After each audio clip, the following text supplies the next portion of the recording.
Next problem जो तुम्हारी है वो है SCQ ही है, SCQ, और ये हमारे पास 2018 की प्रॉब्लम है। क्वेश्चन नंबर इसको 6 डाल दो।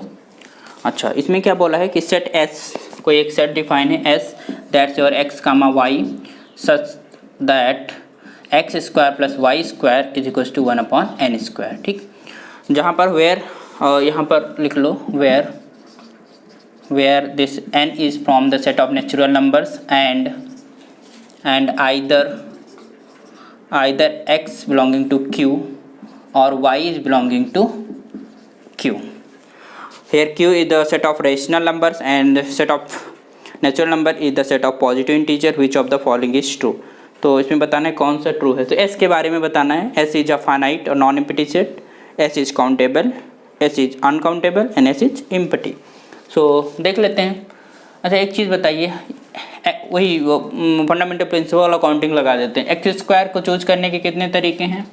क्यू का मतलब है LF0, इसको चूज करने के LF0 और इसको चूज करने के LF0, सबको मल्टीप्लाई कर दो, क्या मिलेगा तुमको? LF0। तो this implies S is countable. बहुत ही अच्छा सवाल था एक लाइन का। ठीक, तो अगर कॉन्सेप्ट आपके क्लियर हो गए तो अब ये बहुत छोटे सवाल हैं, बहुत ज़्यादा ही छोटे हैं। ठीक है, मिटा दे रहे हैं इनको। तो क्या हो गया? S is countable. अच्छा, अब हम कुछ MCQ के क्वेश्चन सॉल्व कर लेते हैं। Question MCQ and this is 2018 का प्रॉब्लम है। क्वेश्चन नंबर इसको 7 डाल दो। अच्छा, इसमें कहा है set S P N infinite set. S एक इनफाइनाइट सेट लिया गया है। अच्छा, जैसे ही इनफाइनाइट सेट की बात करें हमारे दिमाग में क्या चलेगा? या तो डी न्यूमरेबल होगा और या फिर वो हमारे पास डी न्यूमरेबल एंड दूसरा है हमारे पास क्या होगा? अनकाउंटेबल। हाँ, दो ही पॉसिबिलिटीज होती हैं, और अगर डी न्यूमरेबल होता है तो उसे हम काउंटेबल भी बोलते हैं। ओके, तो यहाँ पर ऑप्शंस हैं, हम पढ़ दे रहे हैं। If there is an injection from S to set of natural number then S is countable. If there is a surjection from S to natural number then S is countable. If there is a injection from N to S then S is countable.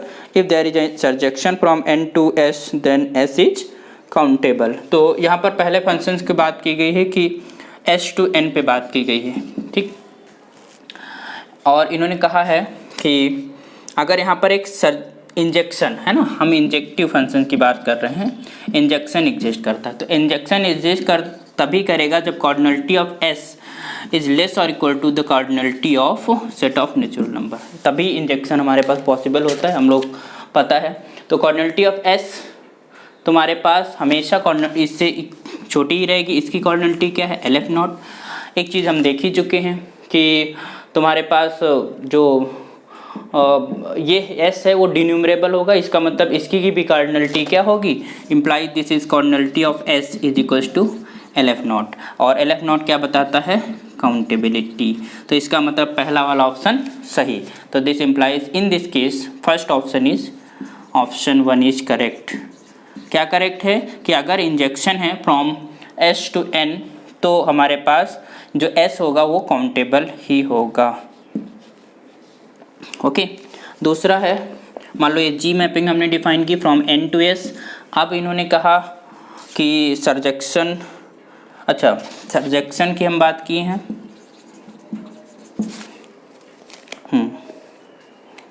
S to N पे सर्जेक्शन भी बात किया गया है। ठीक है, तो दोनों चीज़ें हम देख लेते हैं पहले। अच्छा,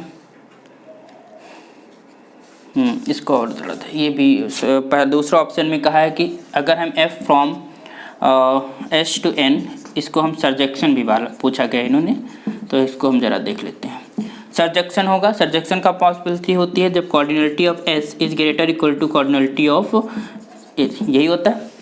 अच्छा, अगर हमारे पास इससे इसकी कार्डिनलिटी बड़ी है S की, ठीक है, तो इनफाइनाइट सेट है और इनफाइनाइट सेट हमारे पास अनकाउंटेबल भी होता है, डीन्यूमरेबल हो होता है। तो बड़ी है तो डीन्यूमरेबल भी हो सकता है इसके इक्वल भी आ जाए, लेकिन अगर बड़ी है तो हमारे पास अनकाउंटेबल में हम पहुंच जाएंगे। तो इसका मतलब है कि हम ये जो है तुम्हारे पास इस केस में मे और मे नॉट बी काउंटेबल, ठीक है। तो इस केस में मे और may not be countable S होगा, क्योंकि उसकी कर्नलिटी LF नॉट से ज़्यादा आ रही है, ठीक। अच्छा, अब हम आते हैं एन से, यहाँ पर भी कर लेते हैं। अब हमें मैपिंग डिफाइन करनी है, इसको हम जी मान लेते हैं। G is mapping from set of natural number to S, और इन्होंने कहा इंजेक्टिव। अभी यहाँ इंजेक्टिव की पहली बात की गई है, ठीक है। तो इस केस में इस सिंपली सी बात कर यही इंजेक्टिव वाली कंडीशन लगाते हैं। क्या है इंजेक्टिव कंडीशन? यहाँ पर cardinality of LF not is less और equal to cardinality of S. अच्छा, तो इसका मतलब है अब यहाँ पर फिर से इसकी कार्डिनलिटी से ज़्यादा आ गई, तो इस केस में मे और मे नॉट भी बात आ गई, मे और may not be countable. Okay, चलिए। अच्छा, सर्जेक्टिव मैप इसमें बात करते हैं फ्रॉम एन टू, तो g is from N to S, this is surjective. Surjection की अगर हम बात करें तो इस केस में cardinality of N is greater equal to cardinality of S. इसका मतलब इसकी कार्डिनलिटी इससे छोटी रहेगी, इसके इक्वल, और ये LF नॉट, ठीक है। तो इसकी कार्डिनलिटी भी LF नॉट हो जाएगी। तो इस केस में cardinality of S is equals to LF not, and LF not क्या बताता है? काउंटेबल। तो इसमें कौन कौन से ऑप्शन सही हो जाएंगे? 1 and 4। पहले में क्या है? There is an injection from S to N, then S is countable. और फोर्थ में क्या है? If there is a surjection from N to S, then it will be countable, and in the 2 option will be wrong. Okay, तो ये समझ के मिटा दे रहे हैं। क्लियर कि अगर हमारे पास इंजेक्शन है तो हमारे पास क्यों काउंटेबल होगा, और सजेक्शन है तो क्यों नहीं होगा फ्रॉम S to N में। Okay,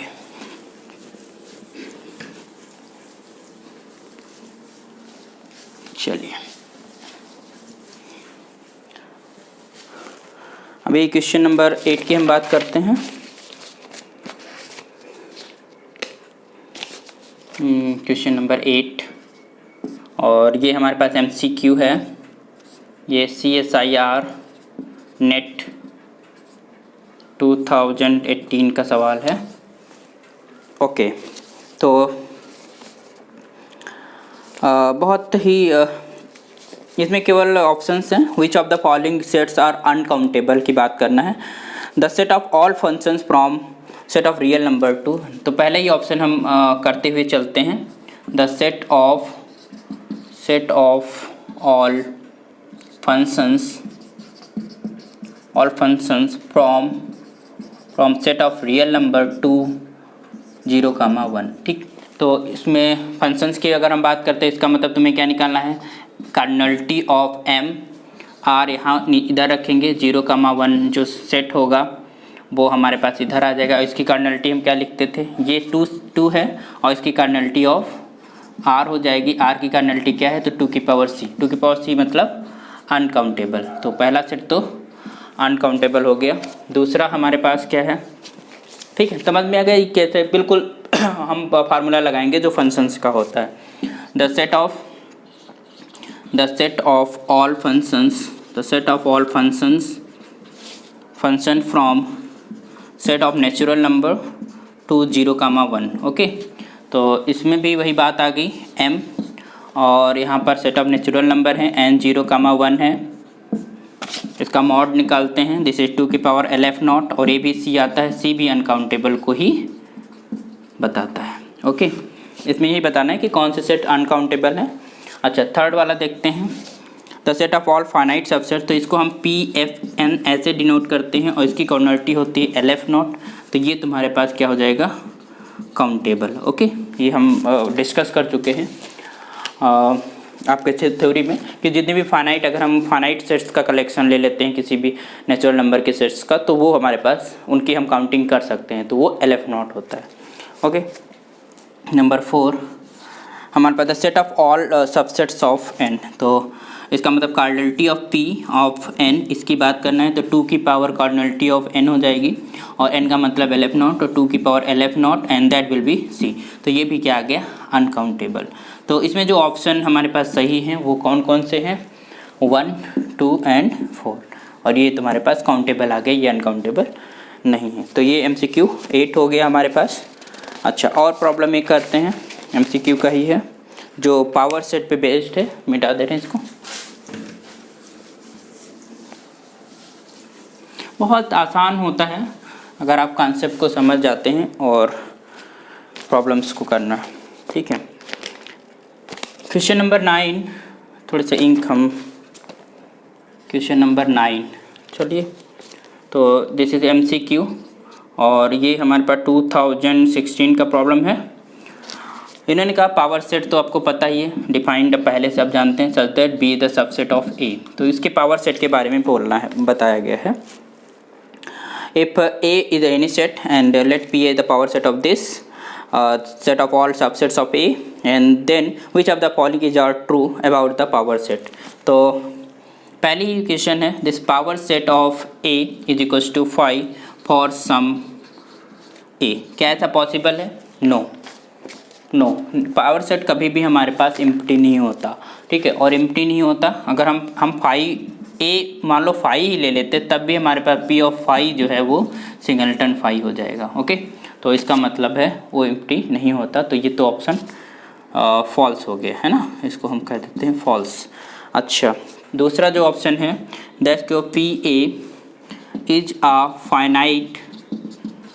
finite set for some ए।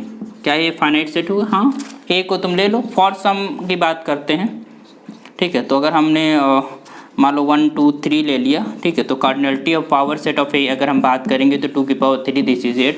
अगर कार्डिनलिटी फाइनाइट आ गई तो वो क्या हो गया, फाइनाइट सेट हो गया। तो हमारे पास ये चीज़ ट्रू है, this is your true for a power set. दूसरा हमारे पास क्या कहा है, PA is a countable set for some. हाँ, ऊपर ये भी देख चुके हैं सम ए, ठीक है। ये फाइनाइट है, फाइनाइट सेट काउंटेबल होता है, तो ये भी हमारे पास ट्रू। नंबर 4 इन्होंने क्या बोला है कि PA is a uncountable set for some A, ठीक है।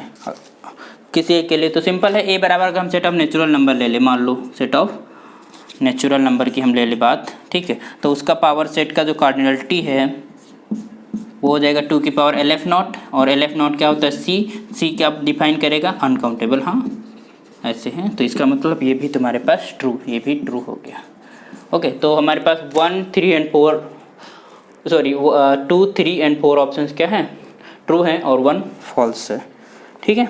तो इसमें आंसर ही हो जाएगा।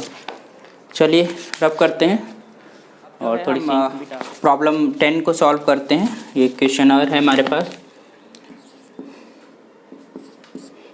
ये भी MCQ का ही है और ये 2013 की प्रॉब्लम है। चलिए, तो इन्होंने कहा कंसिडर द 2 सेट्स, एक सेट हमने ले लिया दैट्स योर 1, 2, 3, एंड दूसरा जो सेट है इनका वो है तुम्हारे पास 1, 2, 3, 4 एंड 5। अच्छा, कार्डिनलिटी ऑफ ए क्या हो जाएगी, 3, एंड कार्डिनलिटी ऑफ बी क्या हो जाएगी, दैट्स योर 5, ओके। तो the total number of functions from A to B, so simple. Total number of functions की हम बात की गए तो यहाँ पर हमको क्या निकालना है, MA, B, इसकी कार्डिनलिटी हमें फाइंड करना है। That will be your cardinality of B and the cardinality of A, and that's your 5 power 3, what how much, it will be 125। तो पहला ऑप्शन दिया हुआ है the total number of functions from A to B is 125, तो answer हो गया simply. The total number of functions from A to B is 243, no, वो तो गलत, 125 आया। The total number of 1 to 1 function from A to B, 1 function भी पूछा गया है। तो एक चीज़ फार्मूला एक लिख लेते हैं, A टू B अगर हम जा रहे हैं, A टू B मैपिंग हम डिफाइन कर रहे हैं, ठीक है, and cardinality of A is less और equal to cardinality of B, then number of 1 functions is equals to क्या होता है, that's your n, n-1, n-2 up to n-m-1। ये फार्मूला हमारे पास 1 फंक्शंस को डिफाइन करने के लिए होता है। तो यहाँ पर हमारे पास क्या 1 फंक्शन एग्जिस्ट करेंगे? हाँ बिल्कुल, क्योंकि cardinality of b is more than the cardinality of a। Okay, तो निकाल लेते हैं how much will be there the formula implies that here number of 1-to-1 functions is equals to क्या हो जाएगा, n क्या है तुम्हारे पास, दिस इज योर n और m ये है, ठीक। तो 5 -1 5 -2 कितना कहाँ तक जाएंगे, m-1 तक। तो m मतलब 3, 3 -1 मतलब 2 तक जाएंगे। तो ये क्या हो जाएगा, 5 × 4 × दिस इज योर 3। तो हाउ मच, 4 4 20 एंड 23 60। ओके, तो कितने आ गए 1 फंक्शन, 60 में ऑप्शन क्या है, हाँ total number of 1-to-1 functions from a to b is 60 and the total 60, वही ऑप्शन सही हो गया। तो इसमें ऑप्शन कौन सा सही है, आंसर इज ऑप्शंस 1 and 3। तो बिल्कुल सही है। तो हमारे पास टोटल नंबर ऑफ फंक्शंस क्या निकला, वो 125 एंड जो 1 फंक्शन है वो 60 है। बाकी आंसर जो है गलत है। तो यहाँ पर हमने कुछ कॉन्सेप्ट कुछ लेकर और प्रॉब्लम्स को सॉल्व किया और बहुत इजी तरीके से हमने कॉन्सेप्ट क्लियर है, तो बहुत ज़्यादा काम करने की ज़रूरत नहीं पड़ती है। तो आई होप कि आपको अब अंडरस्टैंडिंग और बड़ी होगी प्रॉब्लम्स को सॉल्व करने के बाद, और कैसे मैं टैकल, ये सारी CSIR नेट की प्रॉब्लम्स हैं और बहुत देखो सिंपल तरीके से हो गई हैं।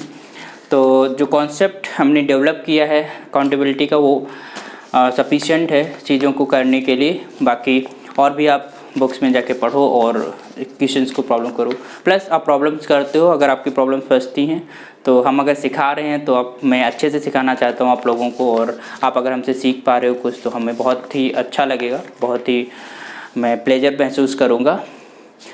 बाकी जो है अब नेक्स्ट टॉपिक्स कोई हम अच्छा सा उठाएंगे और उसे हम डिस्कस करेंगे आपके साथ, और सीखते रहिए प्लस शेयर करते रहिए चीज़ों को। जहाँ तक भी हम अपने मैथमेटिक्स को पहुँचा सकते हैं आप वहाँ तक शेयर करते रहिए, हम आपसे रिक्वेस्ट करते हैं। And thank you. ऐसे ही आप हमसे मैथमेटिक्स सीखते रहिए, प्लस आप हमें सजेशन देते रहिए कि सर कोई टॉपिक आपको अच्छा लगता हो, जो आपको समझ में ना आता हो, तो हमें आप बता दीजिए कमेंट करके, तो हम उसे रिकॉर्ड कर देंगे ताकि आप उसे आसानी से चीज़ों को सीख सकें। Thank you. जय हिंद।